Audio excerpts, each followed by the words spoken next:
they make themselves the hero of the story. So you go on their site and they're like, I've been in business for 50 years, locally owned, independent.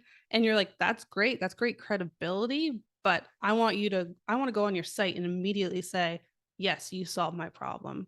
I want you to pass that grunt test that Don Miller always mentions, which is in 3 seconds, can people tell on your website that what you do, how it helps them survive and thrive? So that solution, and how do they get in contact with you?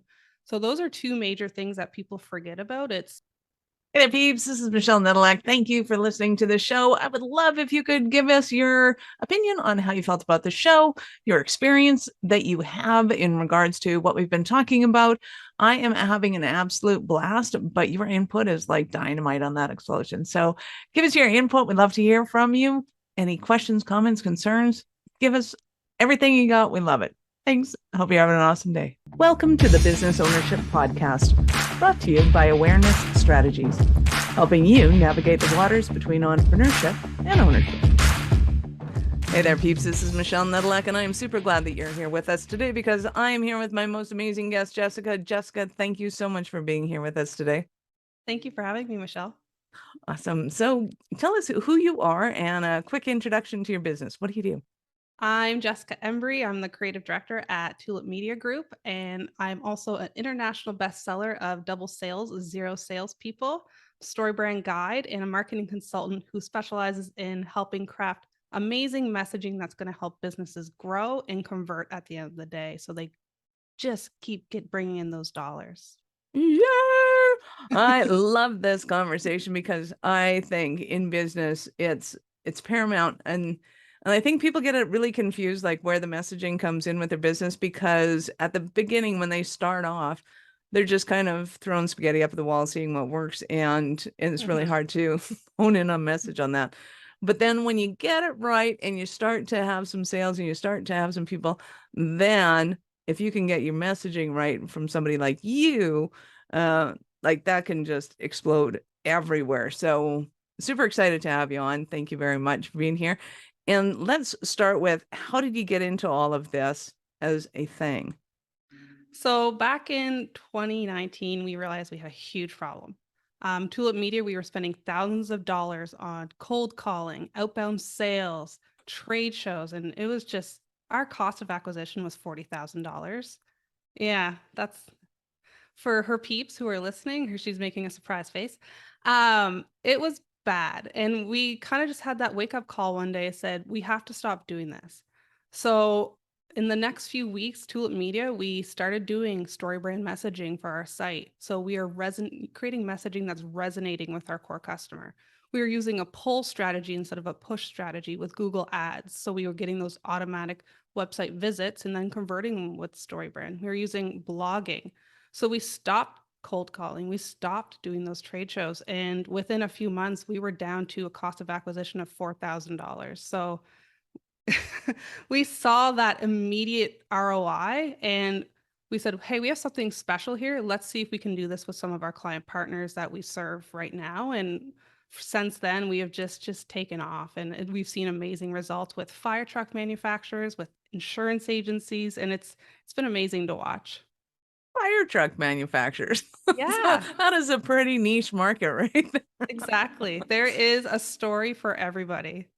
That is awesome. To go from $40,000 in acquisition of 4,000, that is fantastic. And I can't believe that that's wow. $40,000 is a lot. But It's to your gross. point, I You mean, can I say think that. a lot of people spend a lot of money and they don't realize how much money they're spending on it, uh, in all aspects of it. Mhm. And that's like, you're just bringing me back to the 80s when people used to go and spend trips, and there was a lot of money spent on acquiring an account back then. I'm gobsmacked that you could spend that much money on a client. And they say that the definition of insanity is doing the same thing over and over. And if you want to grow, you have to change things up sometimes. Right? Okay, so let's start talking about how you do what you do, because you said something fascinating in there, and the push instead of pull marketing, especially with Google Ads. So what does that mean, and how does somebody know whether or not an ad is a push ad or a pull ad?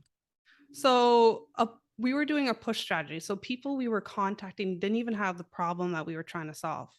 So we were saying, "Hey, do you need a printed magazine?" Or "Hey, do you need some Google Ads?" And they're like, "No, we have our own, or we don't want to do that." So we started doing keyword analysis of saying, how many times are people searching for story brand guides? How many times are people searching for help with my marketing? And we started using those in our Google Ads. So when people are searching for that, Tulip Media pops up. And we're solving that problem. And they find us, they go on our website, they book a Calendly because we're firm believers on making it easy for people to convert on our site. I think a lot of businesses lose sight of that. They make it too complicated to convert. And yeah, it turned around from there with those Google Ads and that competitive strategy. Nice. I love that. And our emphasis is on getting our clients to understand their ideal client's ideal journey and being able to understand what that is, because so often as business owners we get stuck on, this is what I want to do and this is how I want to deliver it, as opposed to who's buying from me and how do they want to receive it. And you have a great point, is that if they're searching on you at 10 o'clock at night, I'm not going to be available to answer the calls. But if they want to book an appointment with me, I want to be able to have that availability for them to be able to, book that appointment. Yeah, and every client or business is different. Sometimes it's start a quote if you're in insurance. Sometimes it's sell my home if you're a real estate agent, and it's putting in a little contact form saying this is the house I want to sell and this is what I'm looking for. So you're meeting your consumer where they're at in their buyer's journey and making it easy for them to contact you. Nice. So talk to me about the whole story brand, because I mean, I understand what is, just because I'm in the market and I know them. I've heard you guys talking a lot, but our speakers have no idea what that means or how it relates. So talk to me about what is quote unquote story brand, and then kind of the delivery of it. So the term story brand comes from Building a Story Brand by Don Miller. And we were huge fans of the book. And back in 2019, we said, hey, let's become guides and let's help other agencies with this. And what it is, it's a 7-part framework that really helps you break down who your core customer is, what problems they're having, what messaging you can use to resonate with them, and applying this in all your messaging. And that's what we specialize in. I love that. And we particularly had a hard time with it because we are not software agnostic. We actually Mhm. promote one particular piece of software and it's like, yep, this is it. And if you don't use it, that's awesome, but we're not your peeps. So for us to hone in on our message, everybody's going, but nobody has a problem with Mhm. which software they're using. I'm like, yeah, they do actually. They just don't know it. And everybody's going, yeah, but that doesn't sell. They need to know what problem they're having. So I'm sure we're not the only ones out there. And I know that a lot more are just stubborn about it. Yeah. Kind of like And me. a lot of businesses use insider language too. So you said you were doing software. Like there's a lot of insider language that goes with software. Insurance is another big one that we find that people are talking about specialized insurance, and I'm like, I don't know what that means. Can you break it down into basic English for me? So it's being aware of that and having that third party's perspective. Absolutely. So what are some of the biggest problems you've seen people have that they're fumbling with? They make themselves the hero of the story. So you go on their site and they're like, I've been in business for 50 years, locally owned, independent. And you're like, that's great. That's great credibility. But I want to go on your site and immediately say, yes, you solved my problem. I want you to pass that grunt test that Don Miller always mentions, which is in 3 seconds, can people tell on your website that what you do, how it helps them survive and thrive. So that solution, and how do they get in contact with you? So those are two major things that people forget about. It's making it easy and having that clear messaging, but also making themselves the hero of the story. The hero of the story is not your company, it's actually your customer. And you have to make that messaging work for your customer. Nice. I love that. So what's one of the ways that somebody can do that? Like what's an obvious when you look at their site and you go, wow. So yeah, you can go through the story brand framework, the 7-part framework. And again, if you wanted to make a change in your business today, it's doing that little grunt test exercise. I want you to go on your website, peeps. I want you to look on it on your mobile because your mobile and desktop sometimes differ. Go on your mobile and say, Does it clearly state in 3 seconds what it is that I do, how it helps my consumers, and is there a clear call to action? Immediately, that change can help your conversions overnight. Absolutely. One of the biggest things I've noticed with our clients is sometimes they can be about pretty sites. They want it to be Mm, really pretty and they want it to look nice. And it's like, that's awesome. And that's a lovely picture of somebody. I have no idea what you do. Like, to me, the basic elements of what we call above the fold is, I want a title, I want a little description, I want the call to action, and I want either a image or ideally a video mhm. that explains this whole thing so that they know, is that still pertinent on mobile? Because I know on desktop it's like paramount, but on mobile, clearly Mhm. not a millennial. It it's still very important, Michelle, because Google loves a responsive website. So if you're not responsive on mobile, it's going to hurt your SEO game. So you want to make sure you have a responsive website. It can look pretty, but really emphasize on your messaging. We had a client who spent $20,000 on a beautiful website. And I say beautiful, but the back end did absolutely nothing for them. The SEO wasn't there, the messaging wasn't there. And they called us up one day and they said, "Could you help us?" And I said, "What's up?" And she goes, "We are not even close to being on the first or second page of Google." And I was like, "Okay." So we looked into it and I said, "Beautiful site, but you're missing key components in the back end." So that's where you kind of have to mesh beautiful and messaging together. And then that way you're ranking well on Google for SEO and also responsive mobility. You're also having that messaging that helps them convert. Love that. So number one key that I've seen on beautiful sites is that they have no call to action. Yep. It's like there's no buttons. It's like Biggest mistake. Yeah. And or if there is one, there's learn more, and learn more is so ambiguous. You're like, the consumer's like, does that sounds like work for me? I don't want to learn more. I just want to talk to someone or get my solution quickly. yeah, unless you're selling to computer techs, they're the only people on the planet that want to learn more. Guarantee you. Awesome. So who do you love to serve and support? Like, who's your favorite kind of client or business? We love all businesses. We, like Yeah. I said, we have everything from fire truck manufacturers. We used to have private jets. We have insurance agencies. We have plant nurseries. So we have everything. We have tech. We love B2B. B2B, there's just such strong opportunity for messaging and Google Ads. B2C, we've also done very well with, like real estate agents. So we love all backgrounds. It keeps things interesting, it keeps things diverse, and I love that challenge. Nice. So what's your favorite part of your business? I love the creative aspect of it. I love crafting messaging. I love building a wireframe and saying, this is how your messaging should look like on your website. Like, I thrive on consulting with our clients because I love getting on a call with them and them being like, you can't increase my Google ad spend, Jess. We have too many inbounds coming in. I love that. That way keeps me up at night because I'm like, yeah, we're doing so well that they can't spend more on their marketing. That's great. Love it. That's awesome. So give us an example of a Cinderella story, somebody that might have been a little messed up before they came to you and what that looked like. A great Cinderella story was actually the fire truck manufacturer. They had the same problem in 2019. As you guys know, COVID hit at that time.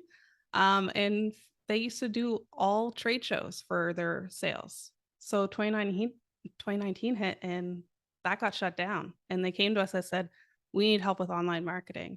And within a few months, using the StoryBrand, Google Ads, blogging, e-news, letters, we also do print publication for them. But within a few months, we were able to save them on that trade show cost, but still give them the bigger ROI. Now they get 1 to 2 leads a week qualified because that's what we care about. And these are $500,000 trucks. So 1 to 2 leads a week, you're going, that's not a lot, Jess, but you're going at the same time, it's $500,000 leads here. So we were perfectly okay with that benchmark. And yeah, they've seen great success. We send that print newsletter out to fire chiefs all over Canada about content that they care about. Now, three things you need on your new fire truck may not be resonating with us, but it resonates with the fire chiefs. Recipes that they can make in their fire department, again, resonates with them. So finding that content that worked for them was really, really exciting. And it was Cinderella's story because they haven't really looked back at trade shows, and we've created this whole new avenue for them that works and produces results. Nice. I love that. And I think it's so important, especially right now, for businesses to understand how much more effective digital marketing can be than the traditional face-to-face. Because as you mentioned, $40,000 a lead. I don't care how much you're making off that lead. That's still a hot amount of money to be spending on the acquisition of a lead. And I think, to your point, digital marketing and strategy around that can immensely bring that down. So other than somebody spending an astronomical amount on their cost of acquisition, what are some of the stumbling blocks that somebody might be having right now thinking, oh my God, Jessica, I need you so badly? Honestly, there's so many different types of marketing out there that I find businesses get overwhelmed. They're going, should I be on TikTok? Should I be on LinkedIn? And you really just have to ask yourself, where are your consumers at? Where do they spend time on? Is it YouTube? Is it TikTok? Is it LinkedIn? And doing the StoryBrand methodology can help with that. It helps give them that clear picture. Mm. And we are able to create marketing strategies that really not only are going onto those platforms, but also resonating with them and converting. Nice. Love that. So I know our listeners are going to want more from you. How did they start the journey with you? So you can visit tm.media/double sales. And on there, you can get a free chapter of our book, Double Sales, Zero Salespeople. You can buy the book if you're interested, or you can schedule a free call with me. I'm happy to talk and be a sounding board if someone wants to just get new ideas. You can certainly do that with me. Perfect. And we will, of course, have all of Jessica's links in the show notes. So scroll down and you can connect to those. So, Jessica, at what point in life did you know that you were special kind of crazy enough to think that you could become an entrepreneur? When I was 10 and doing door-to-door sales, blueberry sales. Yep, selling big crates of blueberries from our blueberry field. And 10 years old. I have my business card still for that. And that's when I knew I wanted to be an entrepreneur. Oh, that's Made good money. awesome. I made good money off that. Right on. Oh, that's awesome. That's so cute. So, and in your entrepreneurial journey, do you have any example of any mistakes that you made that you can now laugh at, or something that might have been embarrassing, but it's funny now? I used to be so bad at presentations. Michelle, I just get up and I would just stumble on my words, and it's embarrassing to think back at, but it just comes with confidence and time, I think. The more you get to know about your business and your industry, that's when you start to open up and get over that embarrassment. So yeah. That was awesome. I think we all started there. It was like, everybody looks at me now and goes, yeah, but you're you. And I was like, yeah, but I wasn't always me. Still a 10-year-old blueberry seller. Like, Exactly. That's so cute. That's awesome. Jessica, you've been absolutely amazing. Thank you so much for your time. I appreciate it. Any last words for our peeps? everybody just keep growing and keep looking at your messaging on your site. Absolutely. Every 6 months. Every 6 months. Yeah. Absolutely awesome. Peeps, this is Michelle Nedelec. Thank you for being here with us today. Be sure to subscribe to the show and join our Facebook group, Business Ownership Secrets to Scaling. I'd love to connect with you and help you grow. Are you running a business over 7 figures but still struggling with technology headaches? Pay attention, you do not want to miss this offer. This podcast episode is brought to you by Awareness Strategies, who is offering a custom-built digital adoption roadmap for anyone running a business over 7 figures who's wanting to grow their business in the next 5 years. And it's not just a roadmap, they offer full implementation as well if that scares the out of you. Check out awarenessstrategies.com/roadmap for more details today. The link's in the show's notes. Don't regret not doing this. Do it now. That's awarenessstrategies.com/roadmap.